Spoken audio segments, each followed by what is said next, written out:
আৰু আজি ৰাতিপুৱাই বিপ্লৱ আৰু মই ওলাই গৈছোঁ ঢলালে। আৰু ঢলাত যোৱাৰ কাৰণ হৈছে যে আজি তাত পূজা আছে আৰু তাত এখন থান আছে, কেঁচাই খাতি থান বুলি কয়। আৰু এই থানখন বিৰাট জনাজাত, বহুত দূৰ দূৰণিৰ পৰা ভক্তসকল আহে তালৈ। আৰু আমিও সেইকাৰণে আজি গৈছোঁ। আজি পূজা আছে, প্ৰতি বছৰে ডিচেম্বৰ মাহৰ প্ৰথম দেওবাৰে তাত পূজা হয়। আৰু সেইকাৰণে আজিও আমি গৈছোঁ, আগতো গৈছোঁ এই থানখনলৈ। তো আজিও এবাৰ আমি আকৌ বিপ্লৱ আৰু মই গৈছোঁ। আৰু মনৰ বিশ্বাস আছে যে এই থানখনলৈ গৈ পেলাই যদি এবাৰ সেৱা কৰা হয়, মনৰ যিকোনো আশাবোৰ পূৰ হয়। তো আজি আকৌ এবাৰ আমি গৈছোঁ তাত থানখনলৈ আপোনালোকক দেখাওঁ বুলি।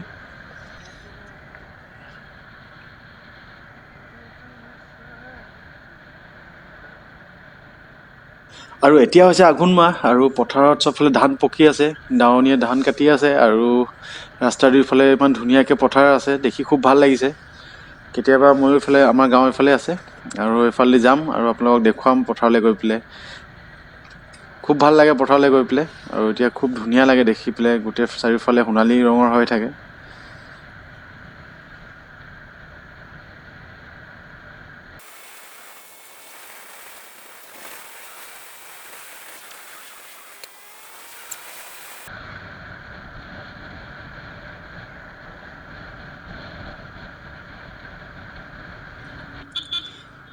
আৰু আমি এতিয়া পাইছোঁহি ঢলালে, আৰু ইয়াৰ পৰা বেছি সময় নালাগে, সোনকালে পামগৈ।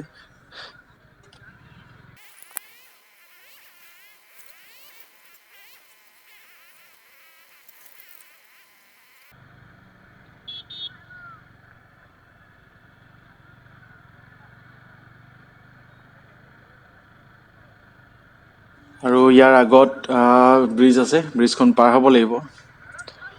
তো ছাৰে ৰখাইছে কিবা কাৰণত।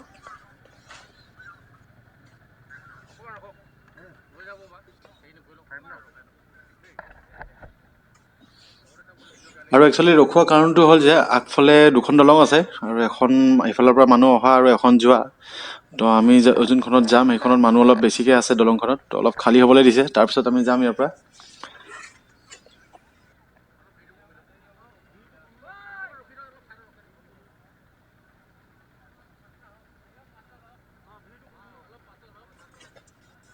তো অলপ টাইম ৰৈ দিওঁ ইয়াতে।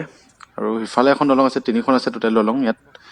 আৰু সিফালে দলংখনত সেইফালে যাবলৈ দিয়া নাই, তো এতিয়া যাবলৈ দিছে আমাক, আগলৈ যাওঁ। আৰু বাঁহেৰে দুখন দলং বনাই থৈছে, দেখিবলৈ খুব ধুনীয়া লাগিছে। আৰু এবাৰ চাগে মানুহ অলপ কম হৈছে। আগত আহিছিলোঁ আমি, তেতিয়া ইমানেই মানুহ আছিল যে জেগাখিনি যাবলৈ দিগদাৰ হৈ যায়। তো বহুত সময় ৰখিব লগা হয়, আৰু ইফালেতো বাইক পাৰ কৰি উলিবতো নোৱাৰি আগতে। তো এবাৰ অলপ খালী খালী আছে, যিহেতু কৰোণাৰ সময়। তো লাহে লাহে ব্ৰিজখন পাৰ হৈ যাওঁ।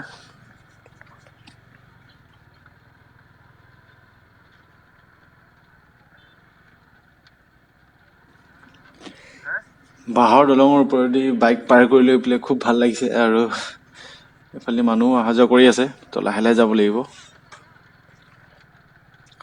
আৰু এতিয়া আগলৈ গৈ পেলাই অলপ ওখ উঠিব লাগিব, তাৰপাছত যিটো ৰাস্তাটো পামগৈ।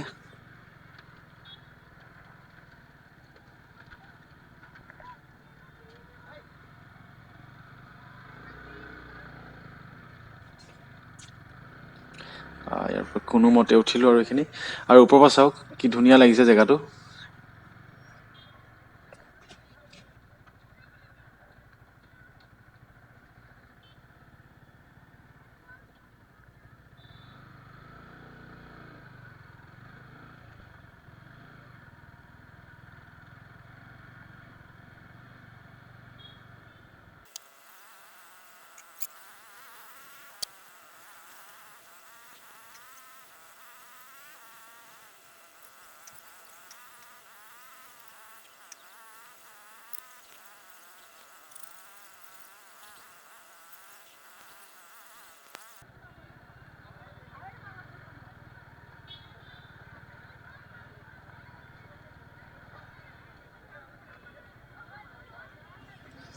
আৰু থানখন পাবলৈ বেছি দূৰ নাই, ওচৰতে আছে, পামগৈ আৰু এতিয়া।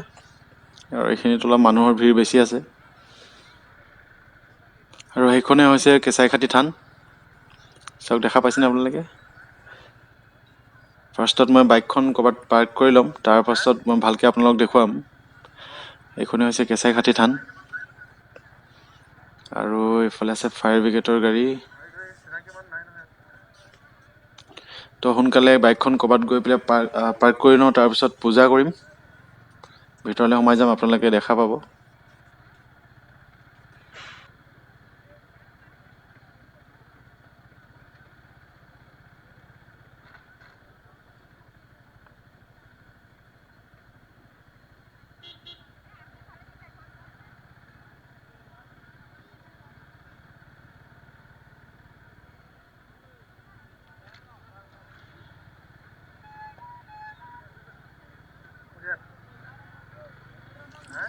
আৰু বাইকখন এইখিনি জেগাতে পাৰ্ক কৰি লওঁ। ইয়াতে জেগা অকণমান পাইছোঁ, ইয়াতে পাৰ্ক কৰি পেলাই আমি এতিয়া থানলৈ যাম।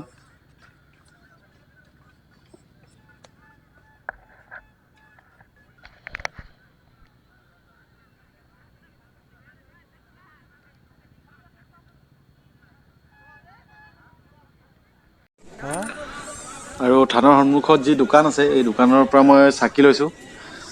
চাকি, তেল আৰু শলিতা। বাকী মই ঘৰৰ পৰা তামোল পাণ টোপোলা এইবিলাক আনিছিলোঁ, তো ইয়াৰ পৰা চাকিকেইটা লৈ লওঁ। এইখনে হৈছে চৈখোৱা কেঁচাইখাতি থান।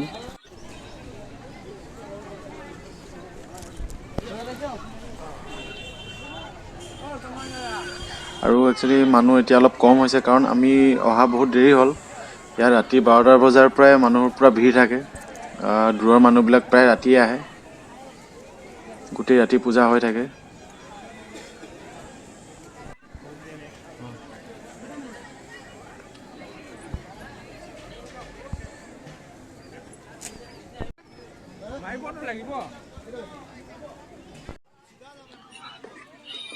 আৰু এতিয়া ময়ো চাকি এগছ আগবঢ়াওঁ, অলপ পূজা কৰি লওঁ, সেৱা এটা লৈ লওঁ।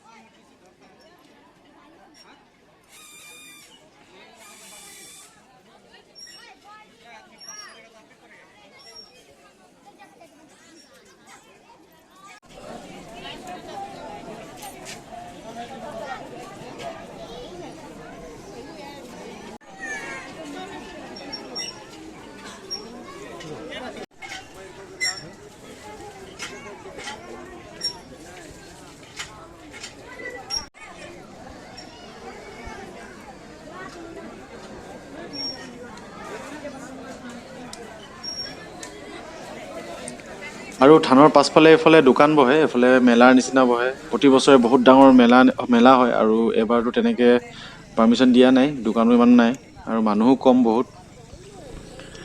তো ইয়াতে কিবা এটা খাই লওঁ, তাৰপিছত ইয়াৰ পৰা যামগৈ। আৰু যিহেতু ৰাতিপুৱা খালী পেটে আহিছিলোঁ, খুব ভোক লাগিছিল, সেইকাৰণে কিবা এটা খাই ল'লোঁ। খাই পেলাই এতিয়া ঘৰলৈ যাওঁগৈ। আৰু আহোঁতে যিটো ৰাস্তা দি আহিছিলোঁ, এতিয়া যাওঁতে এইফালেদি নাযাওঁ, এতিয়া বেলেগ এটা ৰাস্তা দি যাম, আৰু এইফালেদি গৈ পেলাই ভূপেন হাজৰিকা সেতু পাম। এইটো এটা শ্বৰ্টকাট হয়।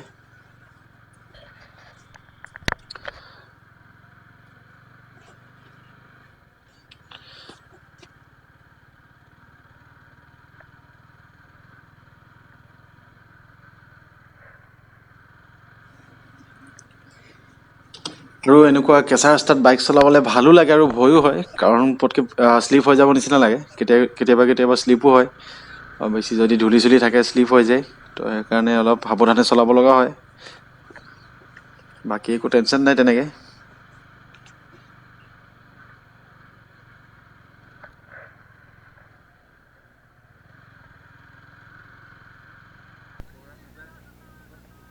কি লৈছ?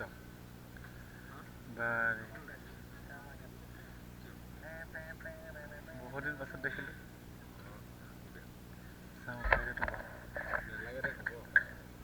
কিয় অকলে দুইটাই নেকি?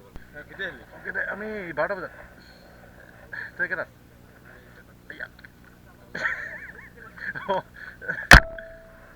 আমি যাওঁ দেই। নাজানো, যাওঁ দে থাক। মইতো গাড়ীখন দেখি চিনি পাইছোঁ, মানুহটোক দেখাই নাছিলোঁ। আৰু বহুত দিনৰ পাছত লগৰ এজন লগ পালোঁ, সেইকাৰণে অলপ কথা পাতিলোঁ। তাৰপাছত এতিয়াৰ পৰা যাওঁ আগলৈ।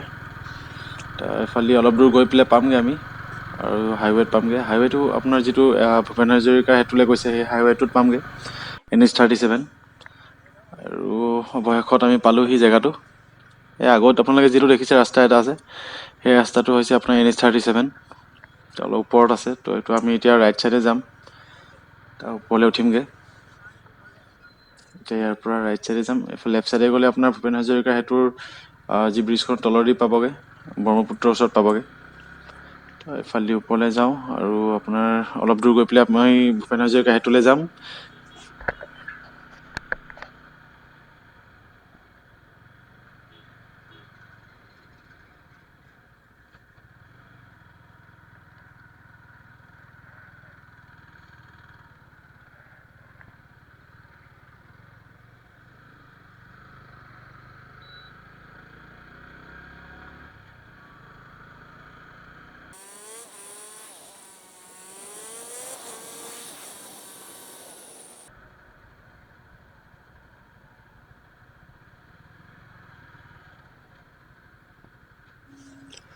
আৰু এইখনে হৈছে ডক্টৰ ভূপেন হাজৰিকা সেতু, আৰু ইয়াৰ আমি অলপ আগলৈ যাম, তাৰপিছত ঘূৰি যাম। আৰু আজিৰ ব্লগটো ইমানেই আছিল। যদি চাই ভাল লাগিল, লাইক, কমেণ্ট এণ্ড শ্বেয়াৰ কৰিব। আৰু চেনেলত যদি কোনোবা নতুনকৈ আহিছে, তেনেহ'লে ছাবস্ক্ৰাইব কৰিবলৈ নাপাহৰিব। Bye bye.